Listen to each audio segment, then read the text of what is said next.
یا ایھا الذین آمنوا صلوا علیہ وسلموا تسلیما اللهم صل علی سیدنا و مولانا محمد وعلی آل سیدنا و مولانا محمد وبارک وسلم صلوا علیہ صلاۃ و سلاما علیک یا حبیبی یا رسول اللہ صلی اللہ تعالی علیہ وسلم۔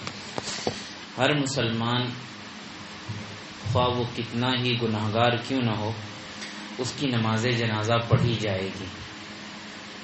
کسی کے گناہ کی وجہ سے نماز جنازہ پڑھنے سے منع نہیں کیا جائے گا، یہاں تک کہ اگر کسی نے خودکشی بھی کر لی، سوسائڈ بھی کر لیا ہے، تب بھی اس کی نماز جنازہ پڑھی جائے گی اگر وہ مسلمان ہے۔ اور اگر مسلمان نہ ہو یا مسلمان تو ہو مگر گمراہ ہو، ایک تو ہے کہ عمل خراب ہو تو نماز جنازہ پڑھی جائے گی، لیکن اگر عقیدہ خراب ہو تو نماز جنازہ نہیں پڑھی جائے گی۔ عقیدہ اگر تھوڑا خراب ہے، جسے گمراہ کہتے ہیں، تو ایسے شخص کی بھی نماز جنازہ نہیں پڑھنی چاہیے۔ لیکن اگر اس کا عقیدہ بالکل ہی خراب ہے، بالکل خراب سے مراد یہ ہے کہ اس کا عقیدہ ایسا ہے کہ ایسا عقیدہ رکھنا اسلام میں کفر ہے، تب اس کی نماز جنازہ جو پڑھے گا وہ بھی دار اسلام سے باہر ہو جائے گا۔ تو لہٰذا عمل انسان کا کتنا ہی خراب ہو، جب تک وہ ایمان اس کا صحیح ہے، عقیدہ صحیح ہے، اس کی نماز جنازہ پڑھی جائے گی۔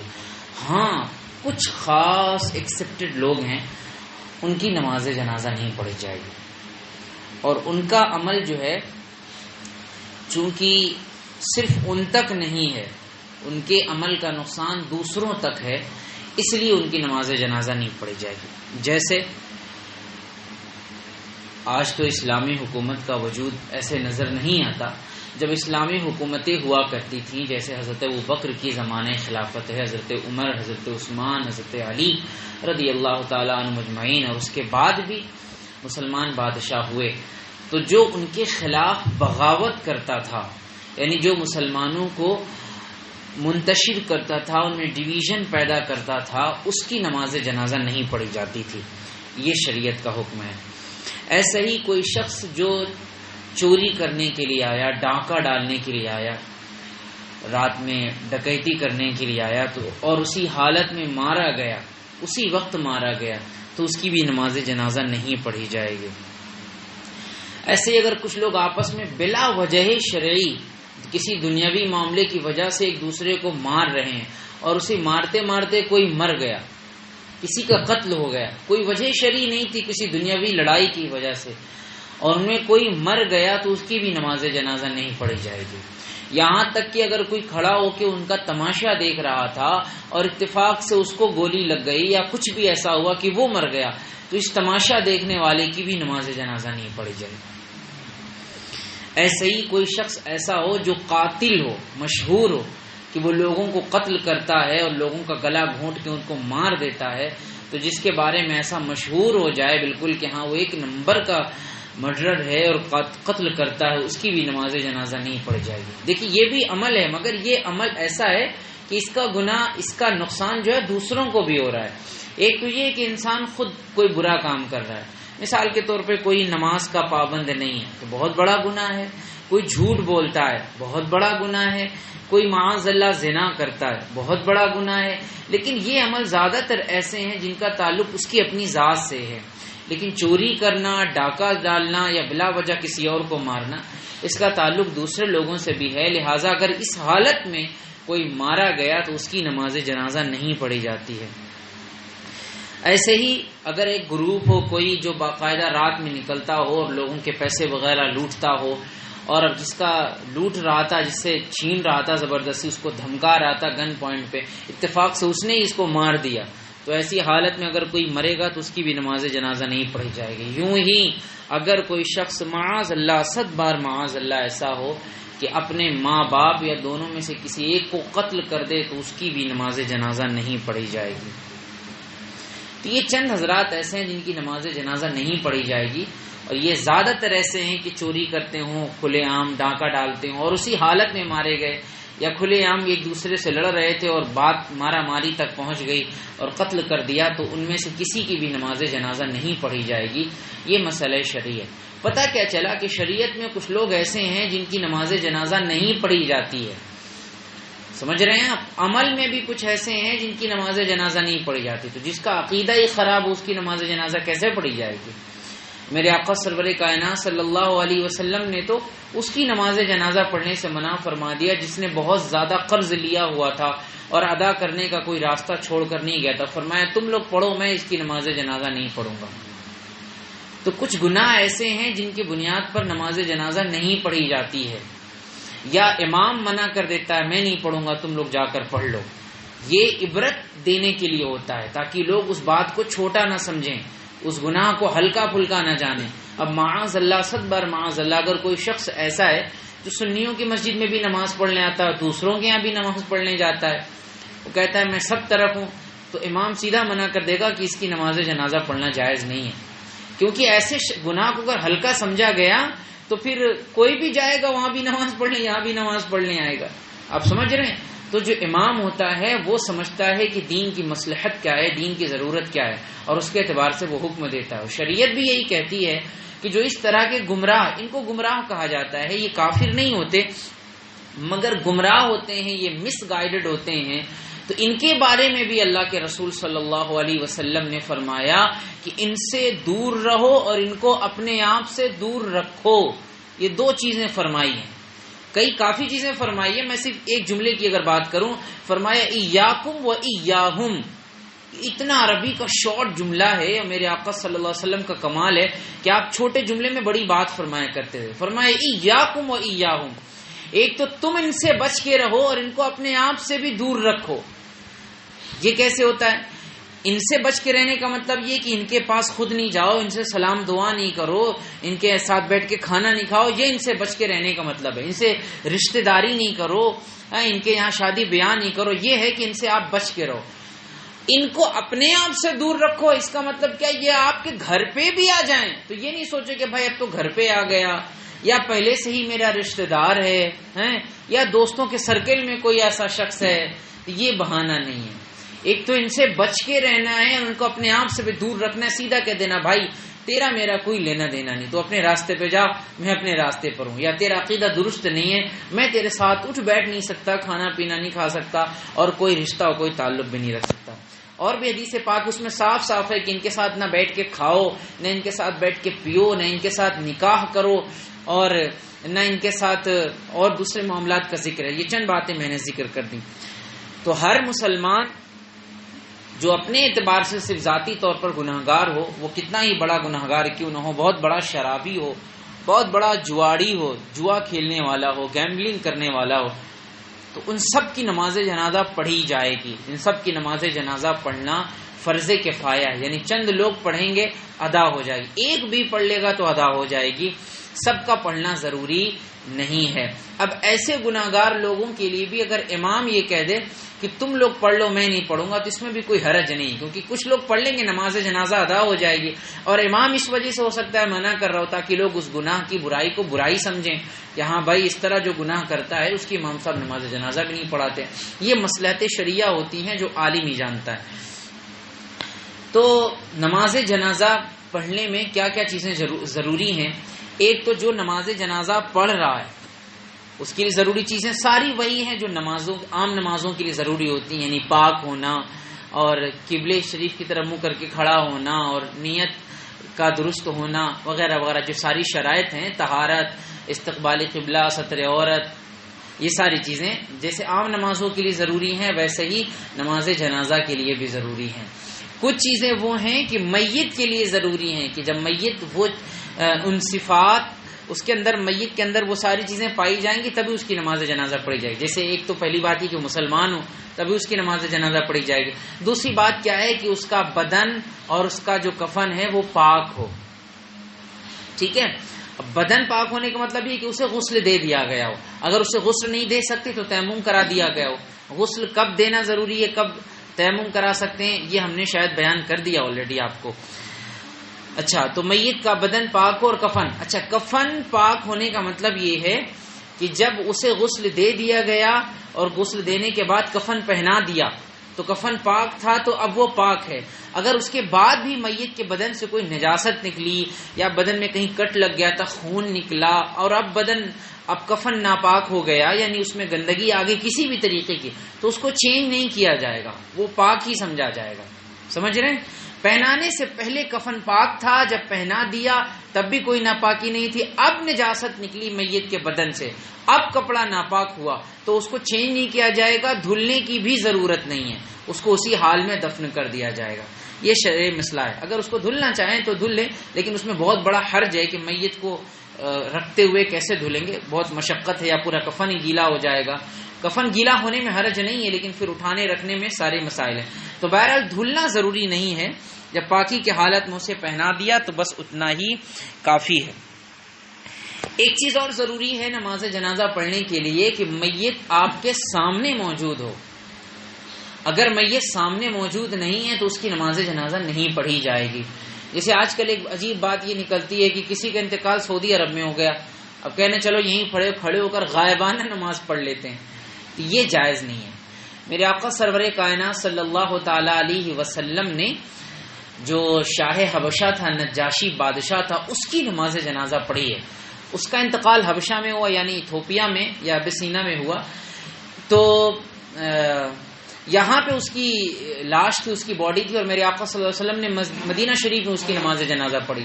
تو اب کچھ لوگ یہ نکالتے ہیں کہ حضور نے پڑھی ہے تو ہم بھی پڑھ لیں گے. ایسا نہیں ہے، کیونکہ خود میرے آقا صلی اللہ علیہ وسلم نے جنازے کے سامنے موجود ہونے کی شرط لگائی ہے. تو اب حضور نے کیسے پڑھا؟ تو اس کا سیدھا سا جواب یہ ہے کہ یہ حضور کی خصوصیت تھی، دوسرے کو اس بات کی اجازت نہیں. اور دوسرا سب سے پیارا جواب یہ ہے کہ اور کوئی غیب کیا تم سے نہاں و بلا، جب نہ خدائی چھپا تم پہ کروڑوں درود. اصل بات یہ تھی کہ اللہ تعالیٰ نے سارے حجابات اٹھا دیے تھے، اور حضور کی نگاہ مدینے سے ہی حبشہ میں موجود نجاشی کی لاش کو دیکھ رہی تھی. لاش سامنے موجود تھی، حضور نے نماز ادا فرمائی. ہماری یہ کیفیت تو نہیں ہے، تو ہم ایسا نہیں کر سکتے. لیکن اگر کوئی ولی بھی کہے آج کے اس دور میں کہ میری نگاہ کے سامنے ہے اور میں نماز پڑھوں گا، تو فقہ حنفی کے اعتبار سے اس کو اجازت نہیں ہوگی. اگر دور ہے لاش، اس کی نگاہوں کے سامنے نہیں ہے، تو نماز پڑھنے کی اجازت نہیں. یہ 3 باتیں ہو گئیں. چوتھی بات یہ ہے کہ جنازہ زمین پر رکھا ہوا ہو، کسی سواری پر یا گاڑی میں رکھا ہوا نہ ہو. اگر کوئی مجبوری ہے تو بات الگ ہے، ورنہ عام حالات میں کسی سواری پر نہ ہو، زمین پر رکھا ہوا ہو. ہاں اگر چھوٹا بچہ ہے اسے کوئی لے کے کھڑا ہو تو کوئی حرج نہیں، اس میں ہو جائے گی. لیکن بڑا شخص تھا، یعنی بالغ شخص تھا، اور اس کا جنازہ باقاعدہ گہوارے میں، تو زمین پہ رکھا ہوا ہونا یہ ضروری ہے. یہ 4 چیزیں ہو گئی. 5ویں چیز یہ ہے کہ جنازہ جو ہے وہ امام صاحب کے سامنے ہو. جنازہ ادھر رکھا ہوا اور امام صاحب یہاں نماز پڑھا رہے ہیں تو اس سے بھی نماز جنازہ نہیں ہوگی. جنازہ سامنے ہونے کا مراد یہ کہ بہتر یہ ہے کہ جہاں میت کا سینہ ہے اس کے سامنے امام کھڑے ہو کر نماز پڑھائے. سینہ نہ بھی ہو، جسم کے کسی بھی حصے کا سامنا ہو جائے گا تو نماز ہو جائے گی. یہاں پر ایک مسئلہ ہو سکتا ہے کہ کبھی کبھی ایسا ہوا، میرے ساتھ ایک مرتبہ ایسا ہوا کہ جنازہ رکھنے والوں نے غلطی کر دی، جدھر سر ہونا چاہیے تھا ادھر پیر ہو گیا، الٹا رکھ دیا نا بھائی. جیسے قبلہ شریف اگر ایسے ہے تو میت کا سر ادھر ہونا چاہیے اور پیر ادھر ہونا چاہیے، لیکن رکھنے والوں نے الٹا رکھ دیا، پیر ادھر کر دیا، سر ادھر کر دیا، تب بھی نماز ہو جائے گی. کیونکہ ضروری کیا ہے کہ میت امام صاحب کے سامنے ہو. سینہ سامنے ہونا یہ بہتر ہے، جسم کا کوئی بھی حصہ سامنے ہوگا تو نماز ہو جائے گی، لیکن بہتر یہی ہے کہ میت کا سینہ امام صاحب کے سامنے. 5 چیز ہو گئی. 6ویں چیز یہ ہے کہ صلی اللہ علیہ محمد صلی اللہ علیہ وسلم کی جب نماز پڑھا رہے ہوں تو میت جو ہے وہ قبلے کی طرف ہو، پیچھے نہ ہو. یعنی امام صاحب نماز پڑھا رہے ہیں قبلے کی طرف، تو جس طرح امام کے لیے یہ ضروری ہے کہ نماز جنازہ کا قبلہ سامنے جو ہے وہ قبلہ ہونا چاہیے، جسے ہم عام حالات میں نماز پڑھتے ہیں، تو ایسے ہی نماز جنازہ پڑھاتے وقت بھی جنازہ قبلے کی طرف ہو. اگر الٹا ہو گیا تو پھر نماز نہیں ہوگی. یہ 6 چیزیں ہیں جو ضروری ہیں میت کے اعتبار سے. تو میت کا بدن پاک ہو گیا، آپ نماز جنازہ پڑھنے کے لیے کھڑے ہوئے آپ، تو نماز جنازہ میں 2 چیزیں فرض ہیں. ایک تو کھڑے ہو کر پڑھنا، یہ فرض ہے اگر کوئی مجبوری نہ ہو تو، اور اگر مجبوری ہے کوئی، مان لیجئے کہ کوئی کھڑا نہیں ہو سکتا ہے، کھڑا ہوگا تو گر پڑے گا یا اور کوئی پریشانی ہے، تو پھر بیٹھ کر پڑھ سکتے ہیں. جیسے نماز میں قیام فرض ہے، لیکن اگر کوئی مجبوری ہو تو کرسی پر بھی بیٹھ کر ہو جاتی ہے. اور جب تک مجبوری نہ ہو، مجبوری سے مراد یہ ہوتا ہے کہ آپ کھڑے ہو کر پڑھ ہی نہ سکتے ہوں یا آپ سجدہ نہیں کر سکتے ہوں. یہ نہیں کہ کھڑے ہو کر پڑھیں گے تو تھوڑا تھک جائیں گے، بیٹھ کر پڑھنے میں زیادہ کمفرٹیبل ہے تو پڑھیں، ایسا نہیں ہے. قیام فرض ہے، اور جو چیز فرض ہوتی ہے جب تک اسے ادا کیا جا سکتا ہو، بھلے تھوڑی بہت پریشانی کے ساتھ، تو اسی طور پہ ادا کرنا فرض ہے. سمجھ رہے ہیں؟ تو کمفرٹ نہیں دیکھا جاتا ہے نماز کی صورت میں. ہاں اگر کھڑے ہو کر پڑھنے میں اتنی تکلیف ہو ہاتھ پیر یا بدن کے کسی حصے میں کہ پڑھا ہی نہ جائے، ذہن ادھر بٹ جائے، یا بہت شدید تکلیف ہو، یا تکلیف جو آپ کی ہے وہ بڑھ جائے، یہ سب صورتیں ہوتی ہیں جب کھڑا ہونا معاف ہو جاتا ہے اور آپ بیٹھ کر یا کرسی پر بیٹھ کر یا زمین پر بیٹھ کر یا لیٹ کر بھی نماز پڑھ سکتے ہیں. تو ایک چیز نماز جنازہ پڑھنے کی حالت میں فرض کیا ہے؟ قیام، یعنی کھڑا ہونا. اور دوسری چیز جو فرض ہے وہ نماز جنازہ میں 4 تکبیریں کہنا، یہ فرض ہے. یعنی سب سے پہلی تکبیر جو ہم کہتے ہیں نیت کرنے کے بعد کی نیت کہ میں نے نماز جنازہ کے میں زائد 4 تکبیروں کے واسطے اللہ تعالیٰ کے دعا اس میت کے لیے منہ میرا کعبہ شریف کی طرف اللہ اکبر کہہ کر ہاتھ باندھ لیا جاتا ہے. تو یہ پہلی تکبیر ہوئی. اس کے بعد ثنا پڑھا جاتا ہے، سبحانک اللہم وبحمدک وتبارک اسمک وتعالی جدک وجل ثناؤک. اتنا بڑھتا ہے عام ثنا سے، جو ہم نمازوں میں پڑھتے ہیں اس میں سے اتنا بڑھتا ہے بس، وجل ثناؤک ولا الہ غیرک. اگر نہ بھی پڑھائیں تو کوئی عرض نہیں، بڑھا دیں تو اچھی بات ہے. یہ پڑھ کر آپ فارغ جیسے ہوں گے، جیسے آپ فنش کریں گے ثنا پڑھنا، آپ دوسری تکبیر کہیں گے جس میں ہاتھ نہیں اٹھانا ہے، ہاتھ ایسے ہی باندھے رہیں گے، صرف تکبیر کہنا اللہ اکبر. اب اس کے بعد آپ کو درود پڑھنا ہے. بہتر یہ ہے کہ درود ابراہیمی پڑھیں جو نماز میں پڑھی جاتی ہے، اللہم صلی علی سیدنا محمد کما صلی وعلی آل سیدنا محمد کما صلیت علی سیدنا ابراہیم وعلی آل سیدنا ابراہیم انک حمید مجید، اور اللہم بارک. یہ پوری درود ابراہیم. یہ 2 تکبیریں ہو گئی اور 2 چیزیں آپ نے پڑھ لی. پھر تیسری تکبیر آپ کو کہنا ہے اللہ اکبر. اب اس تیسری تکبیر کے بعد میت کے لیے دعا کرنی ہوتی، میت کے لیے بھی ہوتی ہے، سارے مومنین کے لیے ہوتی ہے. وہ دعا کیا ہوتی ہے؟ اگر میت بالغ ہے تو اللہم اغفر لحینا ومیتنا وشاہدنا وغائبنا، یہ دعا ہے. میت نابالغ ہے تو اللہم اجعلها لنا فرطا واجعلها لنا، اگر لڑکی ہے تو اللہم اجعلها، لڑکا ہے تو اللہم اجعلہ. بہرحال یہ دعائیں یہ بتانے سے یاد نہیں ہوں گی، آپ کو یاد کرنا پڑے گا.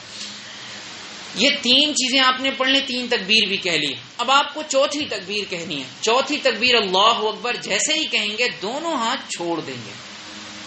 یہ غور سے سنیے گا، کیونکہ لوگ جانتے کیا سمجھتے ہیں، چوتھی تکبیر کہہ کر بھی ہاتھ باندھے رہتے ہیں، سوچتے ہیں جب رائٹ سائڈ سلام پھیریں گے تو رائٹ سائڈ والا ہاتھ چھوڑیں گے، جب لیفٹ سائڈ سلام پھیریں گے تو لیفٹ سائڈ والا. یہ بے بنیاد بات ہے. حکم ہی یہی ہے، حضور کا طریقہ ہی یہی ہے کہ چوتھی تکبیر جیسے آپ نے کہی اللہ اکبر دونوں ہاتھ چھوڑ دیں. اچھا بتائیے، جب آپ نماز پڑھتے ہیں اور جب آپ کو سلام پھیرنا ہوتا ہے تو ہاتھ باندھے رہتے ہیں کہ ہاتھ آپ کے ران پر ہوتے ہیں؟ کہاں ہوتے ہیں؟ ران پہ ہوتے ہیں نا، یعنی ہاتھ آپ باندھے نہیں رہتے، ان کو چھوڑ دیتے ہیں. تو اسی طریقے سے نماز جنازہ میں بھی جب آپ کو سلام پھیرنا ہے تو ہاتھ باندھے نہیں رہیں گے. یاد رکھیے گا، ہاتھ چھوڑ دیں گے پہلے، اس کے بعد کہیں گے السلام علیکم ورحمۃ اللہ، السلام علیکم ورحمۃ اللہ. یہ طریقہ ہے.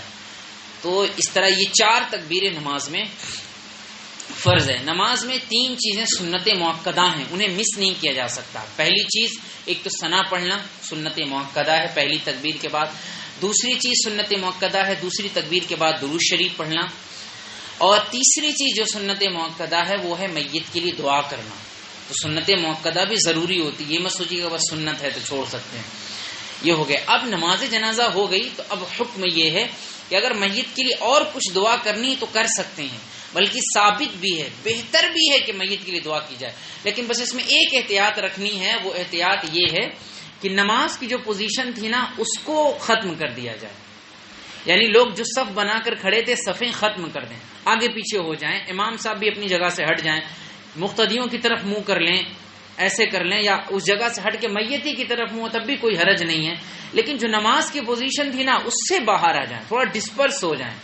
نماز کی پوزیشن میں ہی کھڑے ہو کر کہ بس سلام پھیرا دعا مانگنے لگی، یہ مکروہ ہے، منع کیا گیا ہے. اعلیٰ حضرت علی رحمۃ اللہ رضوان علیہ اس کو لکھا ہے. تو دعا بھی کرنی چاہیے نماز جنازہ کے بعد، لیکن یہ خیال رکھنا چاہیے کہ نماز جنازہ جیسے کہہ رہی ہے آپ لوگ اپنی اپنی جگہوں سے ذرا سا کھسک جائیں، قریب قریب آ جائیں، صفیں ختم کر دیں. اس کے بعد جتنا ٹائم اس کے اعتبار سے دعا کریں. ٹائم کا مطلب کیا ہے؟ اگر سب کچھ ریڈی ہے، قبر ریڈی ہے، سب لوگ بھی ریڈی ہیں بالکل، تو پھر اب زیادہ لمبی دعا نہ کریں، مختصر دعا کریں، آدھے منٹ، 1 منٹ، 2 منٹ، بہت زیادہ لمبی دعا نہ کریں. اگر ابھی ٹائم ہے، قبر ریڈی نہیں ہے، تو پھر لمبی چوڑی بھی دعا کر سکتا ہے، کیونکہ سب لوگ جانتے ہیں بھائی دفن کر کے ہی جائیں گے، تو ابھی شارٹ دعا کرنے کا کوئی فائدہ بھی نہیں، تب ایسا کر سکتے ہیں. اس کے بعد میت کو لے جا کر کے دفن کرنے کا جو پروسیجر ہوتا ہے وہ انشاءاللہ ہم اگلے درس میں بیان کریں گے. آج میرے خیال سے نماز جنازہ پڑھنے کے تعلق سے کافی باتیں ہم نے بیان کر دی. اچھا، نماز جنازہ میں امام جو ہے وہ کون نماز جنازہ پڑھانے کا سب سے زیادہ حقدار ہے، یہ بھی ایک امپورٹنٹ بات ہے. سب سے زیادہ جو حقدار ہوتا ہے، اگر اسلامی حکومت ہو تو بادشاہ اسلام اس کا حقدار ہوتا ہے. اگر اسلامی حکومت میں بادشاہ موجود نہیں تو جو قاضی شرع ہے، جو چیف جسٹس جس کو بادشاہ نے بنایا ہے، وہ اس کا حقدار ہوتا ہے. اگر وہ بھی موجود نہیں ہے، یا مان لیجیے آج کے دور میں کوئی موجود ہی نہیں ہے، تو جامع مسجد کا جو امام ہے وہ حقدار ہوتا ہے کہ وہ نماز جنازہ پڑھائے، اگر کوئی ایسی شرعی خرابی نہیں ہے تو. ٹھیک ہے، کیونکہ کبھی کبھی ایسا ہوتا ہے کہ جامع مسجد کا امام خراب، وہ کون بول سکتا ہے، تو وہ الگ مسئلہ ہے. لیکن اگر وہ ٹھیک ہے تو وہ حقدار ہے سب سے زیادہ کہ وہ نماز جنازہ پڑھے. یہ شرعی مسئلہ ہے، غور سے سنیے گا. اس کے بعد اگر وہ اویلیبل نہیں، یا وہ نہیں آیا، یا وہ درست نہیں ہے کہ اس سے نماز جنازہ پڑھوائی جائے، تو پھر جو آپ کے محلے کی مسجد کا امام ہے وہ حقدار ہے. آپ سن پا رہے ہیں؟ اور امام محلہ یعنی امام مسجد محلہ جو ہے، اگر وہ بھی موجود نہیں یا کچھ اور مسئلہ ہے، تب اس کے بعد جو میت کا رشتہ دار ہوتا ہے وہ حقدار ہے کہ نماز پڑھائے. اسے باپ کا انتقال ہو گیا، بیٹا نماز پڑھائے، بیٹے کا انتقال ہوا، باپ نماز پڑھائے، یا مان لیے بیوی کا انتقال ہوا، باپ بھی موجود ہے، شوہر بھی موجود ہے، بیٹا بھی موجود ہے، تو یہ سب قریبی رشتہ دار ہوئے. ان کو اردو میں کہتے ہیں ولی. ولی مطلب ہوتا ہے قریبی رشتہ دار. ایک تو ولی کا مطلب ولی اللہ ہوتا ہے، اللہ کا دوست، اور ایک مطلب ہوتا ہے رشتہ دار بھی. تب یہ حقدار ہے. ہاں اگر ولی عالم ہے، جو میت کا قریبی رشتہ دار ہے وہ عالم ہے، اور عالم ہونے کے ساتھ ساتھ یا تو محلے کی جو مسجد ہے ان کے امام صاحب کے برابر ہی عالم ہے، تب بھی یہ جو رشتہ دار ہے یہ نماز پڑھا سکتا ہے. یہ کہہ سکتا ہے امام محلہ سے کہ حضرت مجھے اجازت دے دیں کہ میں نماز پڑھاؤں.